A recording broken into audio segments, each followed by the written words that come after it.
Welcome to the Driving the World podcast series. I'm your host, Hahn. Today we have Jason Hahn, a heavy industrial gearing solutions engineer, and we're going to be discussing the Girth gear. Hey, Jason, thanks for joining us today. Hey, Coley, good to be here. Thanks for having me back. So today we're going to discuss the Girth gear, the overall solutions package, what is a Girth gear, all the good stuff. So let's just start from the top and maybe tell some folks that are not familiar with the term Girth gear what it is. What is a Girth gear? Yeah, all right, no problem. A girth gear, also sometimes referred to, I've heard it called a bull gear, a ring gear, but basically it's external gearing, ring gear and a pinion that go around a drum, sometimes in a hot application, sometimes cold, but basically it's a horizontal or slightly sloped drum that has a big gear attached to the outside of it, and that's driven by a pinion. And that pinion can be either directly driven by a motor or through another gearbox to give you a further reduction. Well, fantastic. So I'm assuming that SEW is not the only company that makes girth gears out there. That's correct. And actually, a lot of people don't even know that SEW is one of the companies that makes them. I encounter a lot of customers who are surprised to hear that we offer that product line. There are other companies that make them, varying in size. We really specialize in, especially the larger ones. We can go up to sizes up to 53 feet, which is a lot larger than what a lot of other companies can do. Most of the gears of that size are going to be coming out of either Europe or Australia when you're getting up to things that big. But we've got extensive experience making these. Well, that's fantastic. So, one, hopefully after today, more folks are aware that SEW is in the girth gear game. And 53 feet, I just like to think of that because that's kind of a wild number to throw out there. But that's like a 5-story office building. So we are really getting a nice diameter on them. And if there are these other competitors or other folks that have girth gears, what does SEW have that kind of makes us stand out or gives some benefits to our customers? Well, the first thing that I'd point out to customers is that our material is different than what you're used to seeing in the industry. We use a material called tempered ductile iron. It's a high grade ductile iron that undergoes a special proprietary heat treat process that changes the molecular structure of the material and provides a lot of really high, like great properties that are, I would consider to be a more advanced material than most of what you see in the market these days, especially on older gears.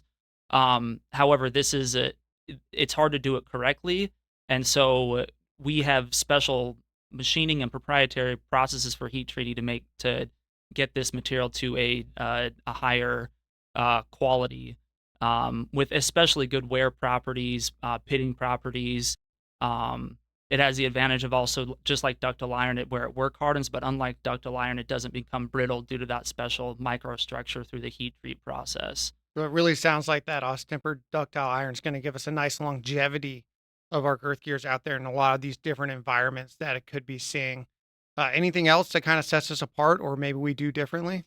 Well, one thing that customers note first when we talk about this, and sometimes scares them a little bit, is that because of the material that we're using and the way that it needs to be manufactured and closely controlled, we supply our gears in anywhere from 6 to maybe 12 segments instead of the normal 2 to 4 piece gears that you see. And sometimes this scares customers, but really it does have a lot of advantages. Everything from ease of installation when it comes to option to assemble it in pieces on the ground and lift it up in halves on the drum, or put it onto a drum one segment at a time, which is especially advantageous when it comes to buildings where you might have to take the roof off to get the gear inside, or where the maneuvering space is just very tight. It also gives us advantages with transportation and shipping. They fit in standard shipping containers. You don't need any special oversized load permits. You don't need any sort of special transportation requirements. And it also allows for a much easier spare situation where instead of having to keep maybe half of a gear somewhere in a warehouse, you can keep one segment in a warehouse in case anything happens. If somebody drops a wrench into the gear, or something catastrophic happens that's unexpected, makes it much easier for replacing a part of that gear. Well, hopefully, if they were a little trepidatious, a little scared of it, I mean, those reasons you just gave us seem like great reasons to move towards a segmented girth gear over the two halves. And you were talking about installation. How do these mount to the application? I mean, we're going around the entire circumference of a drum or some large rotating apparatus. How do we actually mount it to the surface?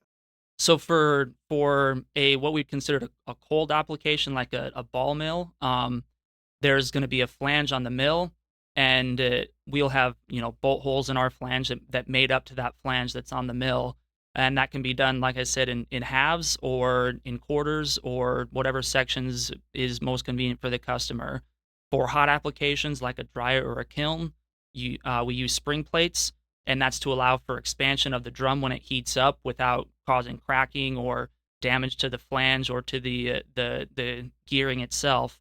Then we're using spring plates, and those once again can be put up just like on a flange, whether it's in half of a gear or sections of a gear, and that undergoes a process of special, welding process to put those spring plates on the drum. Well, it sounds like we have options for either or, which I bet a lot of our customers would appreciate, especially those where they do have the applications that could expand.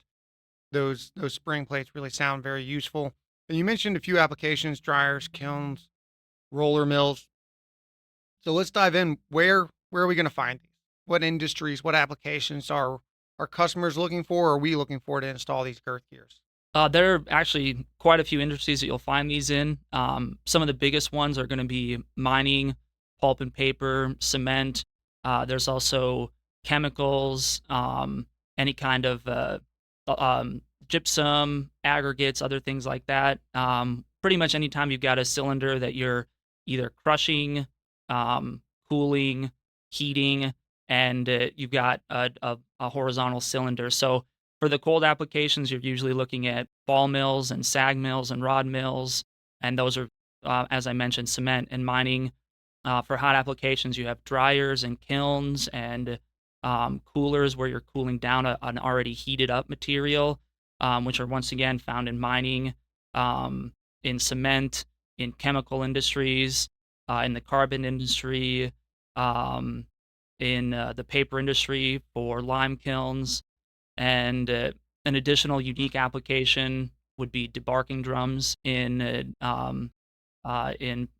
paper plants or wood yards, which is where you're really just tumbling logs around until they strip all the bark off of each other. Love it when stuff is aptly named. Debarking, we are taking the bark off. That's the best. Well, I mean, that sounds like an extensive list already. It sounds like the sandbox we can play in with these girth gears is not too limited. There's a lot of options out there.